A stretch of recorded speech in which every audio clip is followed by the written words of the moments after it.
Thank you, darling. Yeah, some say revenge is a dish best served cold. So whatever happened to that Bob guy you were after? Personally, I'd like to hear some of your other adventures.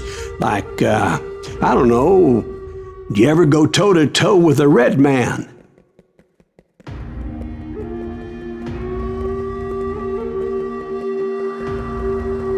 Yes, I did, Ben.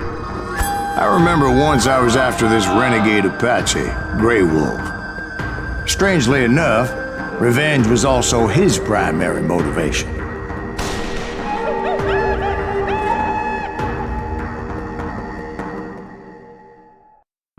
A bounty was put on Grey Wolf's head, and that's how I came to hunt him in the mountains.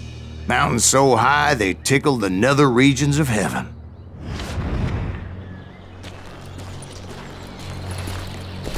Grey Wolf was a Chiricahua Apache medicine man who had led a war party in revenge for a massacre against his people. The U.S. Army had attacked his tribe during his daughter's sacred sunrise ceremony, and the slaughter was unspeakable. I understood his anger, as there's nothing more traumatic than seeing those you love die in a cruel and painful death. Right from the beginning, I couldn't shake the feeling that Grey Wolf was watching my every move.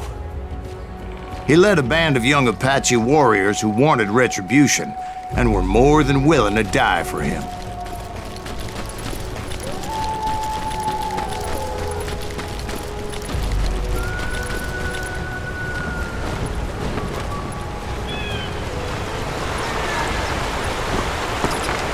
They saw me before I saw them.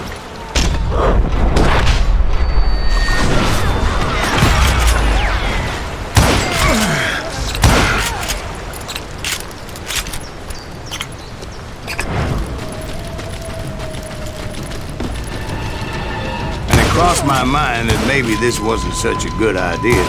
But now that the shooting had started, there was no backing down.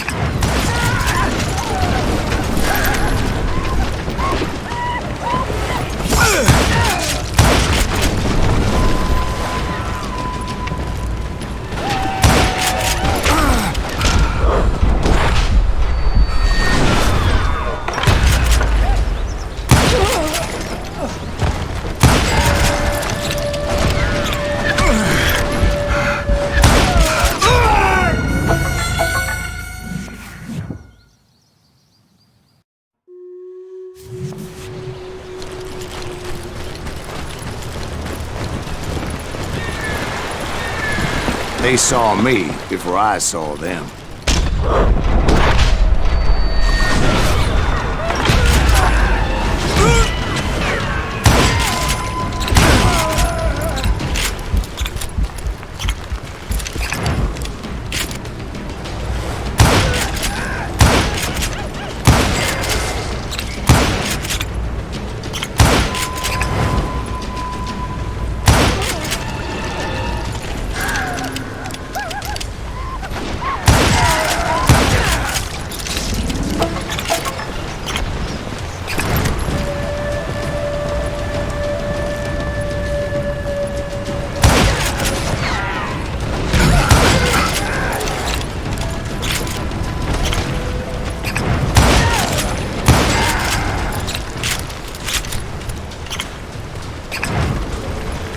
It was rugged country, the winter home of the Chiricahuas, and that's why they had retreated there.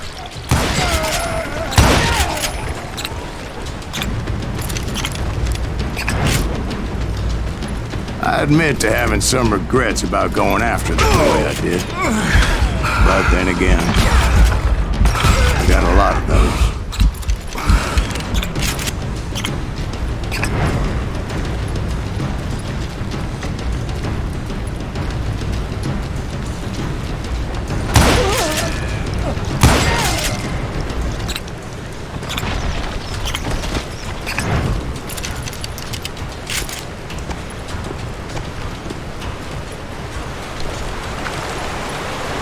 Did you find Grey Wolf? Not at that moment, but I did find the entrance to their hideout.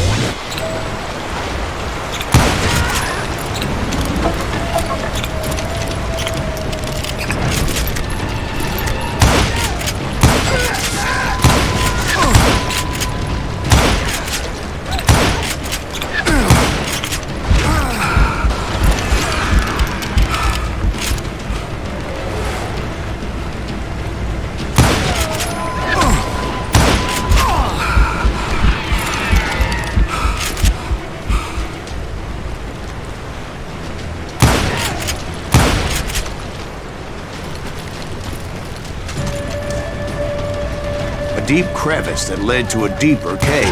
Don't tell me you went in there. Yeah, but it's not out of bravery so much as pure, angry cussedness.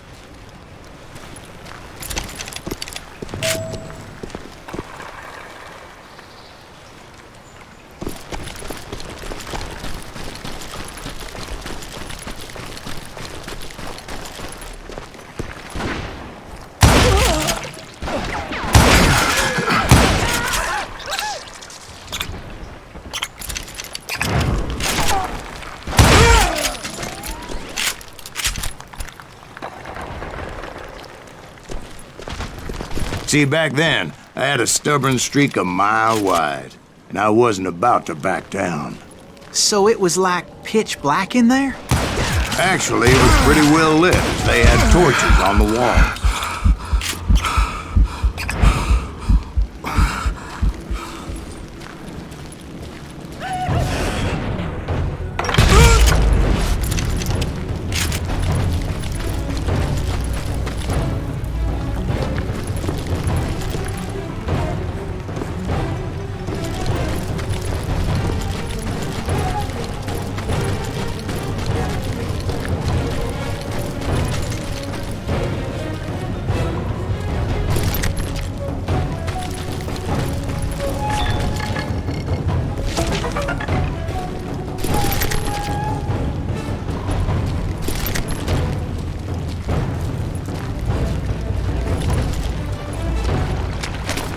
How big was this cave? Big as hell, Ben. Chiricahua had hid out there during the Indian Wars.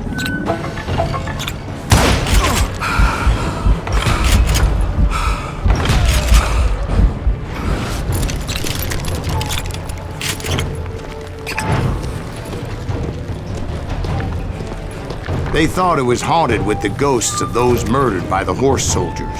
The cave was haunted with dead Indian ghosts? To be honest, I was more concerned with the live ones than the dead ones.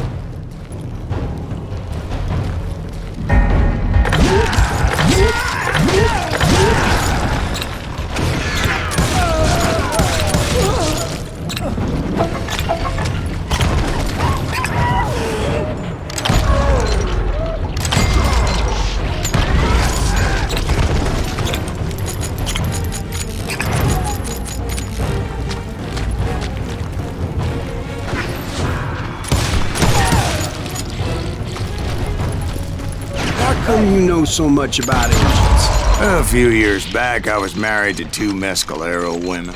At the same time? Yeah, they were sisters. Polygyny is traditional among the Mescalero. So what happened? Oh, I had to get out of there. Those girls never shut up. Both of them nagging at me all the time. Drove me half crazy. Haven't seen them since. No, I mean, what happened with Grey Wolf? Oh, well, I pursued him into the Cave of Death. I came upon this flooded grotto, and that's when I saw him. He came to me unarmed and unafraid. His voice echoed in the shadows, and I sensed he meant me no harm.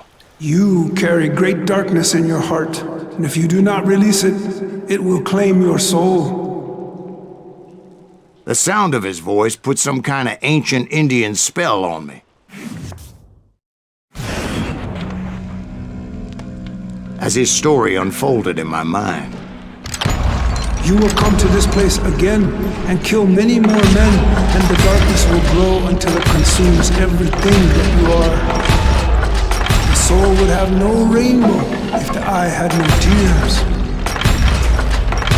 he said I was a great warrior, a coyote man, unequaled by any other pale-faced warrior, or something like that.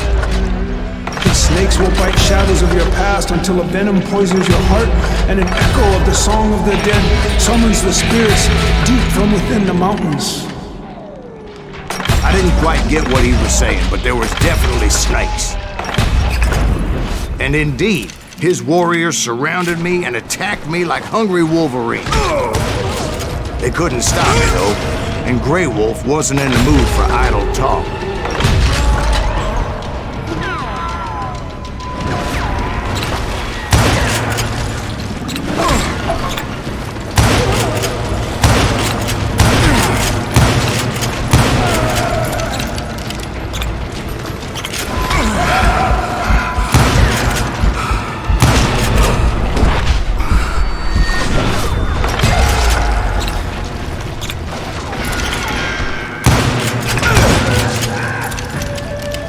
I swear I couldn't see any way out of this trap.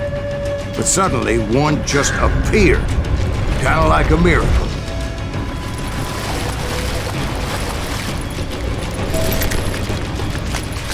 I felt like I would be lost in that damn cave forever.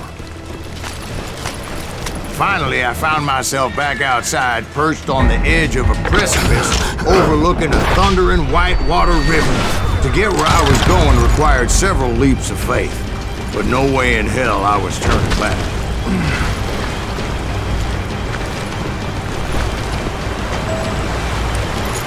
I chased after him, determined to make him explain the meaning of all that mumbo-jumbo.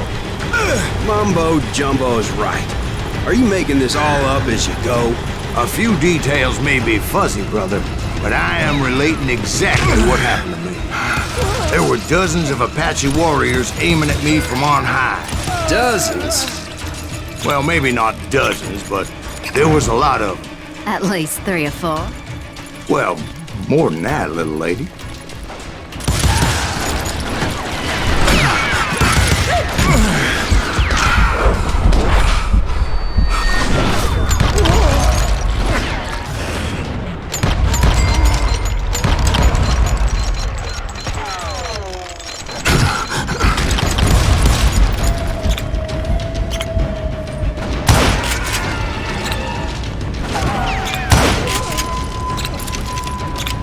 A steep climb up creek ahead of me and scrambled up those rocks like a mountain goat.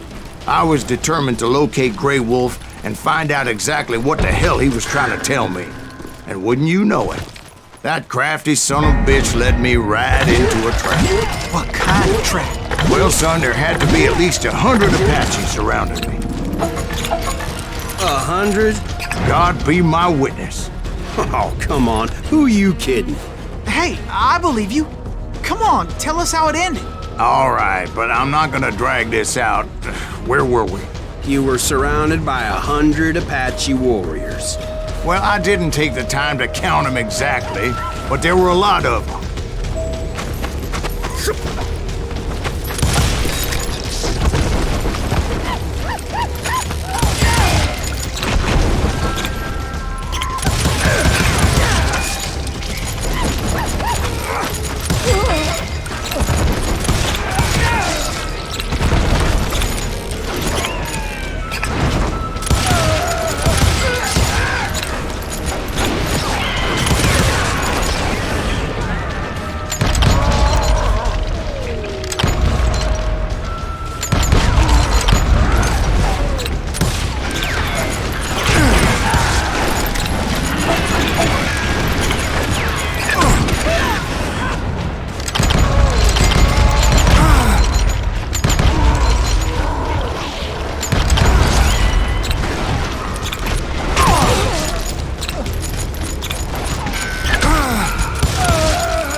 And in the end, a path appeared before me that I had not seen before. I followed it as I desperately needed to find out what Grey Wolf was trying to tell me. But it was like that son of a bitch disappeared into thin air.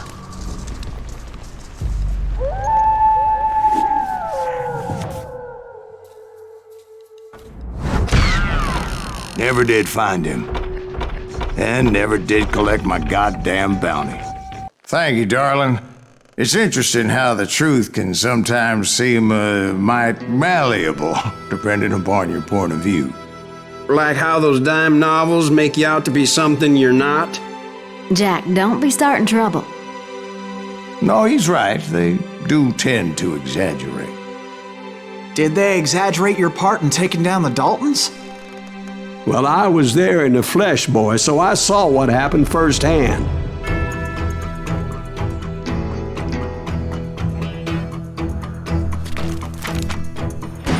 Those Daltons were lawmen once, before they all went bad, robbing banks and trains clear across the territory. Until Coffeeville, of course. I was one of the citizens who took up arms that day. Fighting on the side of the riot? I did my best, sir. We all did. It was early morning. One of my friends was a local gunsmith, and he handed out firearms to anybody who'd take one. You see, the Daltons got it in their heads to rob 2 banks at the same time. 2 banks on the same damn street. The story was Bob Dalton's girl was always writing him about how he had no ambition. Oh, you're nobody next to Jesse James, she'd say. Finally, the bastard took his brothers to Coffeyville just to shut her up. Well, the locals recognized the Daltons right off. Before they could get away, half the town took up arms to defend their property. Their first mistake was pulling a job in their own damn hometown.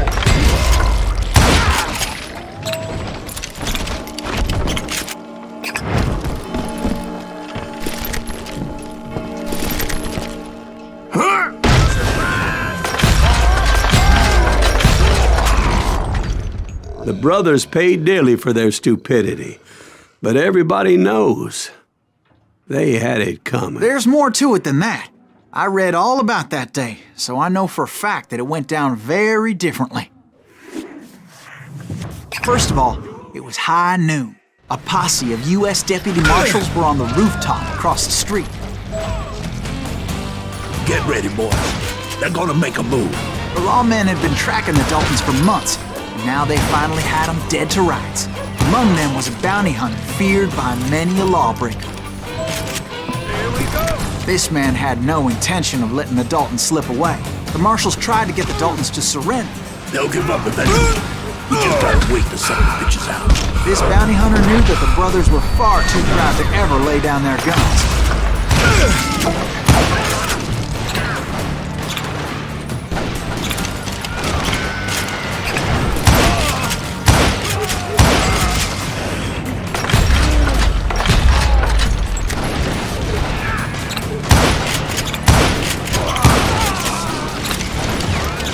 He went in there alone to confront those criminals. One of the marshals shouted, "Where are you going? Are you crazy?" Hey, where do you think you're going, dumbass? That rifle's mine. He saw a way to get around to the back of the bank. Then he figured out how to hit the Daltons from a direction they weren't expecting.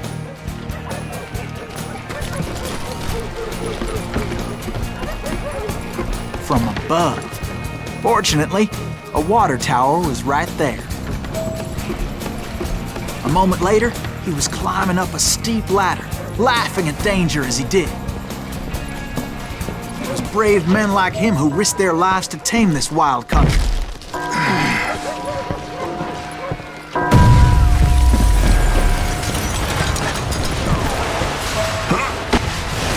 We've got company. Heroic men like him, who did what other men couldn't or wouldn't to make this country free. Son of a bitch! Jim Bowie, Davy Crockett, who died defending the Alamo.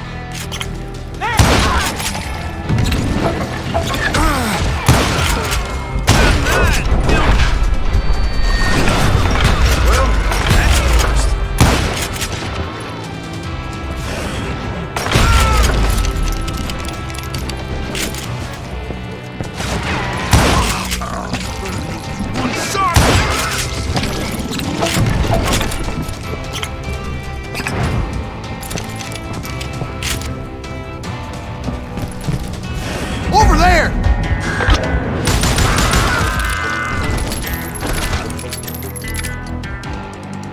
That's Silas Greaves! What the hell? Blam! Blam! He came away victorious, taking down those thieving Daltons. His name was Silas Greaves, and when the dust finally settled, he was the last man standing. Sorry, kid, but that just wasn't the way it happened.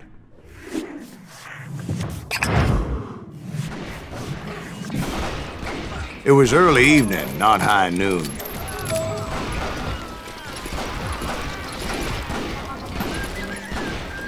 I was late to the party and Coffeyville was already up in arms. The Daltons blew up a safe and were all set to hightail it out of there. Look at that son of a bitch! Those pathetic deputies surrounding the bank were dropping like flies.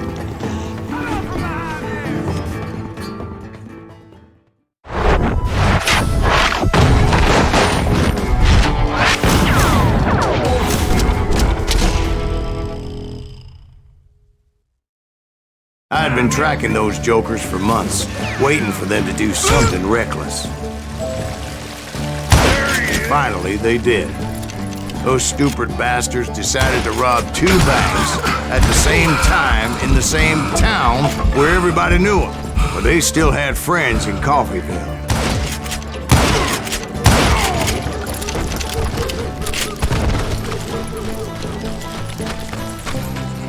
Hey, we got us a hero. Put some holes in him. Those friends came after me like a pack of wild dogs, tooth and nail. They were coming at me from all directions. I caught sight of the Daltons running with the money and didn't want to lose them.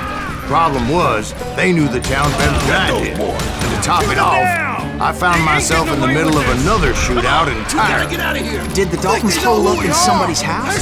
No, it was the Smiths, I believe. They were cousins of the Daltons. And they were shooting at the Browns, who were shooting at the Daltons. Which wasn't any surprise, as those 2 families have been feuding forever. And since the Joneses are related to the Browns, they shot at the Smiths, pissing off the Heimhoffers, whose daughter recently married a Smith. Well, bullets were flying every which way as all the old feuds in Kansas caught fire all at once. There was a hell of a lot of pissed off people in Coffeyville that day. But that's just the way life is sometimes. Shit happened.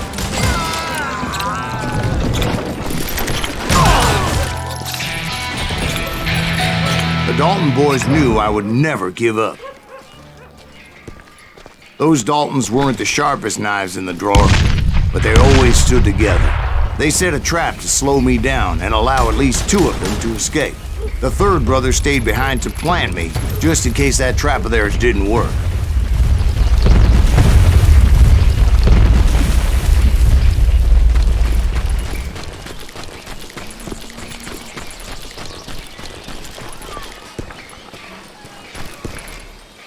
It was Emmett, the youngest, and he decided to stand his ground and face me down. I ain't afraid of you, Silas Greaves. This is where it ends for you. He was determined to protect his brothers. I understood how he felt. Taking me on all by his lonesome wasn't exactly a recipe for a long life. I'm gonna plant you where you stand.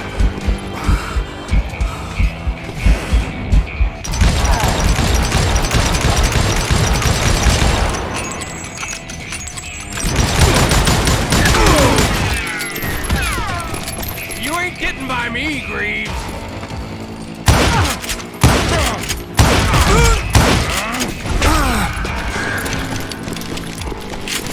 It's Hawk time.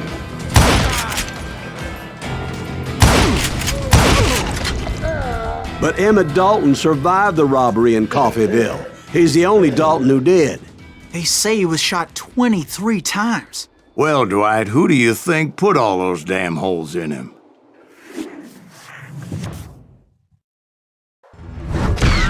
But I have to admit, that boy had grit.